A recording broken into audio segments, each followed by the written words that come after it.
Dulu ada seorang anak muda yang sering sholat subuh berjamaah.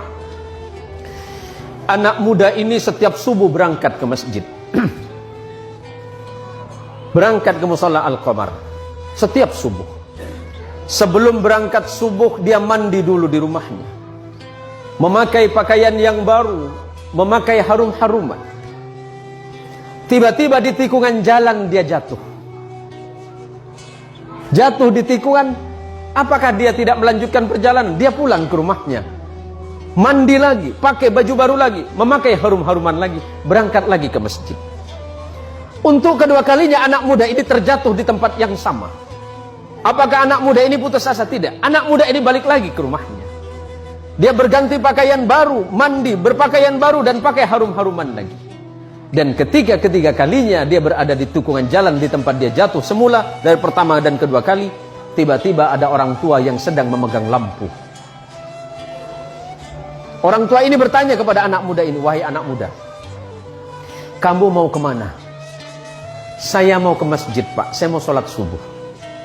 "Iya, dari tadi saya melihatmu dari jauh, engkau jatuh. Tapi setelah itu engkau pulang lagi, kemudian kembali lagi, jatuh lagi, dan kemudian engkau pulang lagi untuk yang ketiga kalinya. Jadi bagaimana, Pak? Takutnya kamu jatuh, saya antarkan kamu ke masjid." Diantarkan oleh orang tua ini pakai lampu tadi.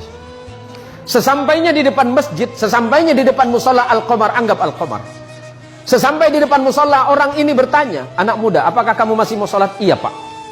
"Apakah Bapak mau sholat dengan saya?" "Tidak." "Kenapa Bapak nggak mau sholat, cuma mengantarkan saya?" "Iya, karena memang tugas saya hanya ingin mengantarkanmu ke masjid ini." "Bapak kenapa nggak mau sholat?" Orang ini berkata, "Karena aku adalah syaitan."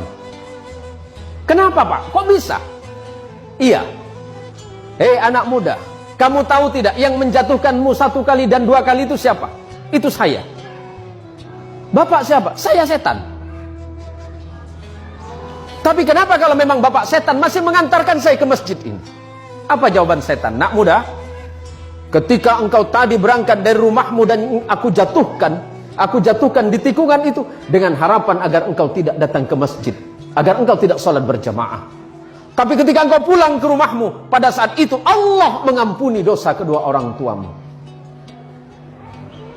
Orang tuamu yang sedang berada di alam kubur, Allah ampunkan dosanya karena sebab engkau yang datang ke masjid.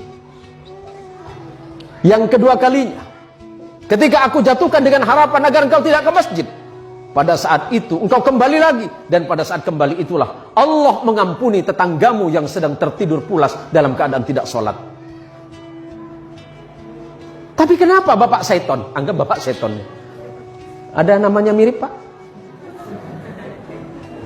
"Ya kenapa Bapak mengantarkan saya ke masjid?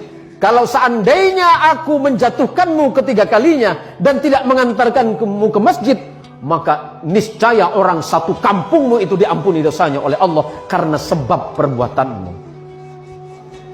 Masya Allah, anak muda yang datang ke masjid, anak muda yang datang ke musalla, apalagi kemudian datang ke musalla sebelum waktunya sholat, dia memperdengarkan adzannya, orang lain kemudian terbangun. Pada saat itulah Allah merasa sedang jatuh cinta kepadamu, hai anak muda. Kalau Allah sedang jatuh cinta kepadamu anak muda, apapun yang kau minta, Allah merasa malu jika tidak mengabulkannya.